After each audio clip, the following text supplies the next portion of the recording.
Assalamualaikum warahmatullahi wabarakatuh. Alhamdulillah bagi Allah subhanahu wa ta'ala yang senantiasa melimpahkan rahmatnya bagi kita semua bisa bertatap muka di depan layar ini.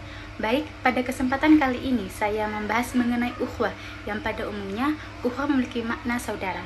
Tapi sebelum kita membahas judul yang saya ambil, saya ingin memperkenalkan diri saya. Saya Mila Oktav Yunika, selaku mahasiswa Universitas Islam Negeri Kiai Haji Ahmad Siddiq Jember, Prodi Bahasa dan Sastra Arab. Baik, langsung saja kita bahas topik yang saya ambil. Seperti yang kita ketahui, ukhuwah di sini terbagi menjadi 3 macam, yakni ukhuwah Islamiyah, Watoniyah, dan Basyariyah. Pada pertemuan kali ini, di sini saya akan membagi sebuah ilmu yang mengkaji tentang ukhuwah, yang mana arti ukhuwah sendiri berasal dari bahasa Arab, yaitu akhu, yang artinya saudara. Jadi, ukhuwah berarti persaudaraan. Ukhuwah selalu disampaikan di setiap pertemuan besar oleh Rasulullah SAW, yaitu ukhuwah Islamiyah untuk mempersatukan umat Islam. Ukhuwah Watoniyah yaitu persaudaraan sesama warga negara untuk menguatkan negara agar tetap kokoh dan bersatu. Ukhuwah Basyariyah yaitu persaudaraan sesama manusia yang harus kita sadari bahwa kita selalu bersosialisasi dengan sesama manusia, yang jika kita dikerucutkan ke atas, kita satu nenek moyang, Adam alaihissalam dan Hawa.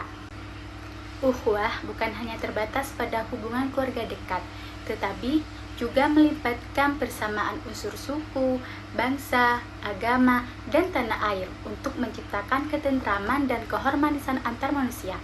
Islam mengajarkan ukhuwah sebagai sikap saling menghargai, menghormati, dan toleransi antara sesama muslim dan non-muslim, dengan tujuan menghindari persepsi bahwa Islam adalah agama yang kejam. Penting untuk memelihara hubungan persaudaraan dengan semua orang.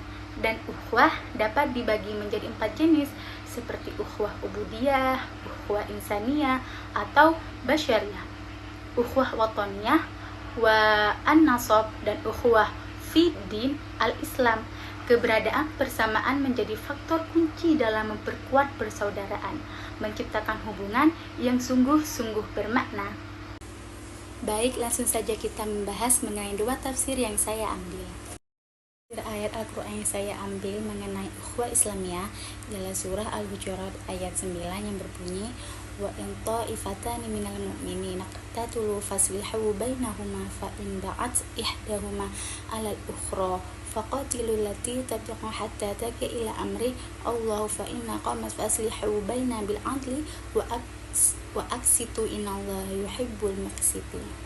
Artinya, jika ada 2 golongan orang-orang mukmin bertikai, damaikanlah keduanya. Jika salah satu dari keduanya berbuat aniaya terhadap golongan yang lain, perangilah golongan yang berbuat aniaya itu, sehingga golongan itu kembali kepada perintah Allah. Jika golongan itu telah kembali kepada perintah Allah, damaikanlah keduanya dengan adil. Jadi menurut arti ayat di atas, bersikaplah adil.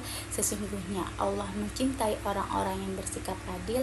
Allah menerangkan bahwa jika ada 2 golongan dari orang-orang mukmin berperang, maka harus diusahakan perdamaian antara kedua pihak yang bermusuhan itu dengan jalan berdamai sesuai dengan ketentuan hukum dari Allah berdasarkan keadilan untuk kemaslahatan mereka yang bersangkutan.